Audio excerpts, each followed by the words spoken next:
जो कांग्रेस पार्टी की, हमारी पार्टी की जो रणनीति है वो 2024 को लेकर रणनीति बनाई जा रही है। खड़गे साहब ज्वाइन कर लिए हैं और एकदम से कोई बहुत बड़ा चमत्कार हो जाएगा। तो मोदी जी के दोबारा प्रधानमंत्री बनने के बाद से एक अलग नफरत की राजनीति का दौर शुरू हो गया। बीजेपी ने SC ST OBC को ठगा, आरक्षण के नाम पे ठगा है, निजीकरण के नाम पे ठगा है।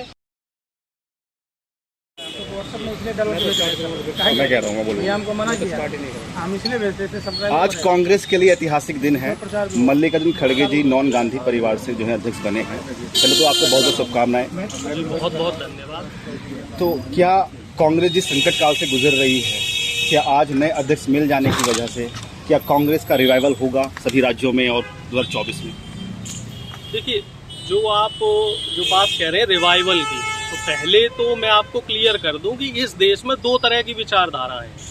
एक विचारधारा को जनता ने खूब जिया, 50 साल 55 साल गांधीवादी विचारधारा का देश में शासन रहा। कांग्रेस ने देश के लिए बहुत कुछ किया, लेकिन होता क्या है साहब, ज़्यादा मीठा डायबिटिक होता है। लोगों को ये लगने लगा कि कांग्रेस से बेहतर भी कोई और पार्टी है जो कांग्रेस से बेहतर कर सकती है, तो लोगों ने दूसरी विचारधारा को मौका दिया। और जो दूसरी विचारधारा की पार्टियां सत्ता में आई, तो पहले वो नेहरू, गांधी और कांग्रेस को कोसते हुए काम करती रही। लेकिन तकरीबन आप देख लो, पिछले 4 साल से 2019 से जब से मोदी जी दोबारा प्रधानमंत्री बने हैं, तो मोदी जी के दोबारा प्रधानमंत्री बनने के बाद से एक अलग नफरत की राजनीति का दौर शुरू हो गया है। तो अब जनता को कहीं ना कहीं ये लगने लग गया है कि जो कांग्रेस की विचारधारा थी वो देश के लिए ज़्यादा बेहतर थी। कांग्रेस हमेशा हर जाति को, हर वर्ग को, हर संप्रदाय को साथ लेके चली है। गरीब, अमीर, मध्यम वर्ग सबके लिए कांग्रेस ने कुछ ना कुछ किया है। मौजूदा सरकार सिर्फ बड़े बड़े पूंजीपतियों के लिए काम कर रही है। तो हमारा जो विरोध है वो इसी व्यवस्था से है, जो सामंतवादी व्यवस्था मौजूदा सरकार लगा रही, तो हमारा इसी के लिए विरोध है। और खड़गे साहब अब अध्यक्ष बने हैं। जैसे लोगों की शिकायत रहती थी कि गांधी परिवार से इतर अध्यक्ष होना चाहिए, तो लगभग 6वीं बार इस बार चुनाव हुआ है 137 साल के इतिहास में, और खड़गे साहब को अध्यक्ष मनोनीत किया गया है, निर्वाचित किया गया है। तकरीबन 9000 में से 8000 वोट खड़गे साहब को मिले हैं। और निश्चित तौर पे ये एक बहुत अच्छा और सकारात्मक संदेश जनता को जाएगा। एक दलित चेहरा जो है वो अध्यक्ष बना है, बाबू जगजीवन राम के बाद दूसरा दलित चेहरा अध्यक्ष बना है। और खड़गे साहब का तकरीबन 51 साल का एक लंबा राजनीतिक तजुर्बा है, जिसमें उन्होंने छात्र राजनीति की है, यूनियन की राजनीति की है, ब्लॉक अध्यक्ष रहे हैं, ब्लॉक लेवल से काम करते करते वो केंद्रीय मंत्री तक रहे, और अभी मौजूदा समय में वो राज्यसभा के नेता प्रतिपक्ष है। तो निश्चित तौर पे उनके तजुर्बे का जो लाभ है वो कांग्रेस पार्टी को मिलेगा। और कहीं ना कहीं इस समय जो मौजूदा समय था, मौजूदा समय की मांग ये थी कि गांधी परिवार से अलग एक अध्यक्ष होना चाहिए। तो समय की मांग को देखते हुए कांग्रेस के कार्यकर्ताओं ने ये निर्णय लिया कि इस बार हम खड़गे साहब को अध्यक्ष के रूप में मनोनीत करेंगे, निर्वाचित करेंगे। और जिस तरीके से खड़गे साहब ने एक संदेश दिया है, तो कहीं ना कहीं जो देश का एक बहुत बड़ा तबका है, जो 80-85% तबका है, बहुजन तबका, तो उसके लिए बहुत ही सकारात्मक संदेश है। कांग्रेस ने बहुजनों के लिए अब जो रास्ते हैं वो कहीं ना कहीं खोल दिए हैं, जिन पे पहले जो बीजेपी IT सेल द्वारा जो एक भ्रम फैलाया गया था कि बैरियर लगाया जा रहा है। बहुजन समाज का एक विकल्प होता था, बहुजन समाज पार्टी जो काशीराम जी लेकर के आए थे। पिछले चुनाव में जो यूपी का हुआ, तो वो सिमट सी गई है, वो बहुजन कैंपेन कह लें या बहुजन जो राजनीतिक उनकी, हाँ, जो बहुजन मूवमेंट था, उसको कहीं ना कहीं एक चोट लगी, क्योंकि एक सीट पर वो सिमट कर रह गई है वो पार्टी, बहुजन समाज पार्टी। तो वैक्यूम क्रिएट हुआ है यूपी के अंदर, तो क्या कांग्रेस में वापस लौटेंगे दलित भाई? देखिए, कांग्रेस के साथ साथ इस पूरे देश में इस समय बहुजनों की राजनीति में एक बहुत बड़ा वैक्यूम है। बीजेपी ने SC ST OBC को ठगा, आरक्षण के नाम पे ठगा है, निजीकरण के नाम पे ठगा है। सरकारी पद आप देख रहे हैं, तकरीबन 1.5 करोड़ से ज़्यादा सरकारी पद खाली हैं। और निजीकरण को जिस तरीके से मौजूदा सरकार बढ़ावा दे रही है, वो कहीं ना कहीं बहुजनों के हकूक और जो उनके मौलिक अधिकार हैं उनको चोट लगाने का काम कर रही है। शिक्षा के क्षेत्र में अगर हम बात करें तो शिक्षा महंगी हो गई। IIT की फीस जो 2014 से पहले 15,000-20,000 रुपये हुआ करती थी, अब इस समय वो 1.5 से 2 लाख रुपए फीस हो गई है। मेडिकल की आप देख लो, प्राइवेट कॉलेजेस में 4 से 5 लाख रुपए एक साल की फीस हुआ करती थी, वो अब 15 से 25 लाख हो गई, यानी कि कम से कम 400 से 500% फीस में इजाफा किया गया है। कई जगह तो 800% इजाफा किया गया है। तो इससे जो चोट पड़ रही है वो गरीब के बच्चे को चोट पड़ रही है, एक आम आदमी के बच्चे को चोट पड़ रही है। और एक तरफ हम लोगों ने और ध्यान नहीं दिया है, 3 साल पहले कोविड के दौरान लेबर लॉ को खत्म कर दिया गया था, श्रम कानून को, सिर्फ इसलिए कि कुछ जो व्यापारी हैं उनको लाभ पहुंचाया जा सके। अब कोविड का वो दौर निकल चुका है, लेकिन जो बीजेपी सरकार है वो कहीं से भी लेबर लॉ को दोबारा लगाने के मूड में नहीं है। तो कहीं ना कहीं साफ तौर से एक संकेत आ रहे हैं कि मौजूदा जो सरकार है वो निश्चित रूप से व्यापारियों और पूंजीपतियों को लाभ देना चाहती है। ये गरीबों, किसानों और मजदूरों के हक के लिए काम नहीं कर रही है। जिस प्रकार अभी पदभार संभाला खड़गे साहब ने, क्या लगता है हिमाचल और गुजरात के चुनाव में कितना कारगर साबित होगा कांग्रेस के लिए? देखो साहब, अभी तो ये कहना बहुत जल्दबाजी होगी, क्योंकि राजनीति में मैं और भी लोगों को ये बात कह चुका हूँ कि एक दिन में 2 दिन में कोई चमत्कार नहीं होते। राजनीति एक सतत प्रोसेस है और इसमें लोगों से बराबर बातचीत करनी होती है, लोगों से मिलते रहना होता है, लोगों की समस्याओं को समझना होता है। तो ये कहना कि साहब खड़गे साहब ज्वाइन कर लिए हैं और एकदम से कोई बहुत बड़ा चमत्कार हो जाएगा, इसमें समय लगेगा। जो कांग्रेस पार्टी की, हमारी पार्टी की जो रणनीति है वो 2024 को लेकर रणनीति बनाई जा रही है। हम 2024 से पहले बहुजन एकता पे काम करेंगे, गरीब किसानों के लिए हमारे मैनिफेस्टो में जगह रहेगी, महिला सुरक्षा के लिए काम रहेगा और जो हमारी प्राथमिकता रहेगी वो रहेगी युवाओं का रोजगार। मतलब कि आपकी माने तो लोकल चुनाव पे आपकी कोई नजर नहीं है, चाहे विधानसभा चुनाव, पंचायत चुनाव? नहीं, मैंने ऐसा तो नहीं कहा। आपने कहा ना 24 पे नजर। अब ये तो देखने का नजरिया है कि आप किस बात को किस तरीके से देख रहे हैं। चुनाव कोई भी हो, छोटा चुनाव हो, बड़ा चुनाव हो, पार्टी हर चुनाव को लड़ती है और पार्टी हर चुनाव को पूरी मजबूती से लड़ती है। अभी हरियाणा में आदमपुर विधानसभा में उपचुनाव हो रहा है, जिसमें हमारी तरफ से सबसे मजबूत कैंडिडेट दिया गया है, पूर्व सांसद चुनाव लड़ रहे हैं। और इसके साथ ही जो हिमाचल प्रदेश है या गुजरात हो, तो वहाँ भी पार्टी पूरी ताकत के साथ चुनाव लड़ रही है।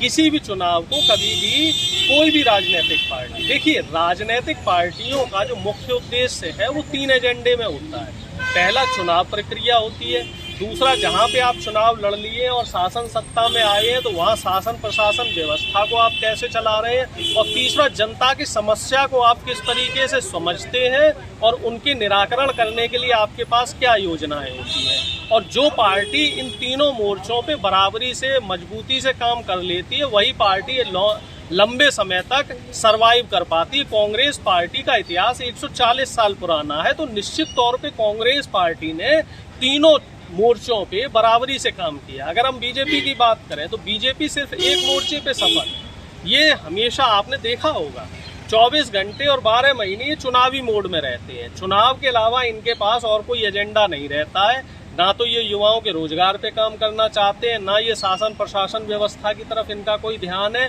और ना ही ये जनता की मूलभूत जो समस्याएं हैं उन पे इनका कोई ध्यान। हालातों को देख के तो ऐसा लगता है कि 140 साल पुराना आपने इतिहास होता है, कांग्रेस इतिहासों में ही सिमट के रह जाएगी। बिल्कुल साहब, कई बार ऐसा हुआ है कि लोगों को ऐसा लगा है कि कांग्रेस अब खत्म हो गई। जब 70 का दशक था उस समय कांग्रेस के 2 टुकड़े हो गए थे। मोरारजी देसाई जी ने अलग पार्टी बना ली थी, इंदिरा गांधी जी ने अलग पार्टी बना ली। लोगों को लगा कि अब कांग्रेस इतिहास की बात हो जाएगी, लेकिन उसके बाद फिर कांग्रेस ने बाउंस बैक किया, क्लियर मैंडेट के साथ सरकार बनी। उसके बाद राजीव जी का निधन हुआ, पीवी नरसिम्हा राव साहब प्रधानमंत्री बने, और उसके बाद जब कांग्रेस सत्ता से गई, 1996 का समय है, उस समय फिर से ये लगने लगा। एनडी तिवारी जी ने भी उसी दौरान, पार्टी के 2 हिस्से हुए थे, एनडी तिवारी जी ने अलग कांग्रेस बना ली थी, तब फिर से ये लगा कि कांग्रेस खत्म हो गई। देखिए, कांग्रेस मूल तरीके से हम ये समझ सकते हैं एक राजनीतिक पार्टी ना होकर एक विचारधारा है। ये लोगों का विचार है, ये लोगों के साथ जुड़ा हुआ है, और कभी भी कोई भी विचार होता है वो इतनी आसानी से खत्म नहीं होता। विचारों में परिवर्तन होता रहता है, क्योंकि परिवर्तन ही प्रकृति का सतत नियम है। बीजेपी ने हाल ही में आरोप लगाया है कांग्रेस के ऊपर कि ये सिर्फ अध्यक्ष के रूप में एक मुखौटा लेकर के आए हैं, सभी निर्णय तो गांधी परिवार लेता रहेगा। नहीं, बीजेपी ने बहुत अच्छा सवाल किया, बहुत अच्छा तंज किया, लेकिन साहब सवाल करने वाला कौन है, तंज करने वाला कौन है, पहले ये भी देख लीजिए। आप उनसे भी सवाल कीजिए कि जिनकी पार्टी में सिर्फ मिस कॉल से ही प्रधान अध्यक्ष बन जाया करते हो, वो हम पे तंज कर रहे हैं, जबकि हमारे यहाँ तो लोकतांत्रिक प्रक्रिया से बाकायदा चुनाव हुआ है और 2 कैंडिडेट ने चुनाव लड़ा है। और बीजेपी में तो ये भी नहीं पता रहा कि कब नड्डा साहब पहली बार अध्यक्ष बने। उससे पहले नड्डा साहब का किसी ने नाम नहीं सुना था, ना उनको कोई कभी सांसद रहे, ना कभी विधायक रहे, ना कभी उन्होंने चुनावी रैलियां ली। वो बस अमित शाह जी के पास वहाँ पे तबल मंजनी करते थे, वहाँ जाके हाजिरी लगाते थे। अमित शाह जी की कृपा से वो अध्यक्ष बने और दूसरी बार फिर से अध्यक्ष बन गए। उनके दोबारा अध्यक्ष बनने से जो वहाँ के कैडर के लोग हैं असंतुष्ट हैं। और अभी उत्तर प्रदेश की भी एक घटना देख लो, एक विधायक ने अभी इस्तीफा दिया है, 2 दिन 3 दिन पुरानी घटना है, और उनका साफ तौर पे कहना है कि उत्तर प्रदेश में बहुजनों के साथ SC ST और OBC का जो आरक्षण है इसके साथ खिलवाड़ हो रहा है, नौकरियों में घोटाले हो रहे हैं। और उनका ये भी दावा है कि वो 20 विधायक और ऐसे असंतुष्ट हैं जो SC ST OBC कम्युनिटी से आते हैं, जो बीजेपी की कार्यप्रणाली से इस समय खफा है और वो भी इस समय इस्तीफा देना चाहते हैं। तो भारतीय जनता पार्टी में भी इस तरह की बहुत सारी घटनाएं हैं और बहुत बड़ी बड़ी घटनाएं हैं, लेकिन कभी भी इस पे चर्चा नहीं होती है क्योंकि मीडिया की तरफ ये चीजें नहीं जाती है। जो मेन स्ट्रीम मीडिया है वो इन चीजों को दिखाने से डरता है। एक आखिरी सवाल आपसे पूछूंगा। मैं कैमरे के पीछे बहुत लोगों से मिला हूँ, कांग्रेस कार्यकर्ताओं से मिला हूँ। वो ये कहते हैं कि कांग्रेस, ऐसा कोई गांव नहीं होगा कि जहां पे कांग्रेस के चाहने वाले ना हो, कि कांग्रेस में एक विशेष वर्ग है कार्यकर्ताओं का कि जो सड़क पे काम करता है, ज़मीन पे काम करता है, कि जब उनसे कोई सीधे बात करने को तैयार नहीं होता है, उनसे कोई फीडबैक लेने को तैयार नहीं होता है। जब कोई टिकट बंटवारे की बात आती है या पार्टी में कोई संगठन के पद की बात आती है तो केवल 15-20 लोग ही सुन करके उनको दे दिया जाता है जो सड़क पे काम नहीं करते हैं। देखिए, निश्चित तौर पे जब कोई पार्टी में का जनता से जनाधार कम होता है, जैसे अगर हम उत्तर प्रदेश की बात करें तो उत्तर प्रदेश में पार्टी को इस बार बहुत ही कम वोट मिला, 2-2.5% वोट मिला। तो निश्चित तौर पे संगठन में कहीं ना कहीं खामियां हैं। जो प्रदेश अध्यक्ष रहे या प्रदेश लेवल के जो नेता लोग रहे हैं, उन्होंने जनता से संवाद नहीं किया होगा। मैं आपकी बात से पूरी तरीके से सहमत हूँ। अब आप इस बार देखिए, उत्तर प्रदेश की ही अगर मैं बात करूं, क्योंकि मैं उत्तर प्रदेश का रहने वाला हूं, तो उत्तर प्रदेश में इस बार एक बहुजन दलित चेहरे को जो है वो अध्यक्ष बनाया और इसके साथ साथ 6 प्रांतीय अध्यक्ष बनाए। ये 6 प्रांतीय अध्यक्ष बनाने का पीछे जो मंसूबा है वो यही है कि जो जनता से एक वार्तालाप का जो दौर था, जो कार्यकर्ता से बूथ लेवल के, ब्लॉक लेवल के कार्यकर्ता से जो बातचीत नहीं हो पा रही थी, क्योंकि उत्तर प्रदेश बहुत बड़ा राज्य है, यहाँ एक अध्यक्ष के बस का नहीं है कि वो सभी कार्यकर्ताओं से बात कर ले।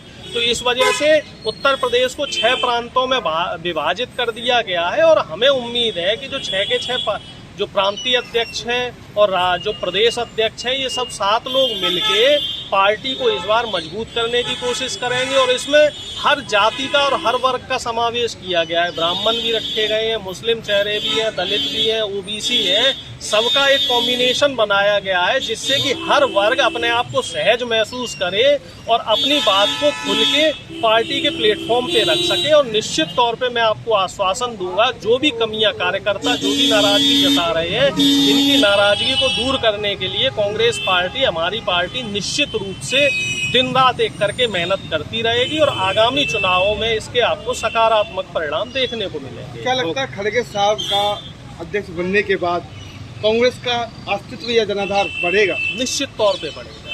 देखिए, खड़गे साहब कैडर की राजनीति करते हैं, ठीक है, तो निश्चित तौर पे खड़गे साहब के आने से आपने खुद देखा होगा, आज सुबह इतनी भीड़ रही, इतना जनसैलाब रहा और वो सहज व्यक्ति हैं, सरल व्यक्ति हैं और लोगों से मिलते हैं, लोगों की समस्याएं सुनते हैं।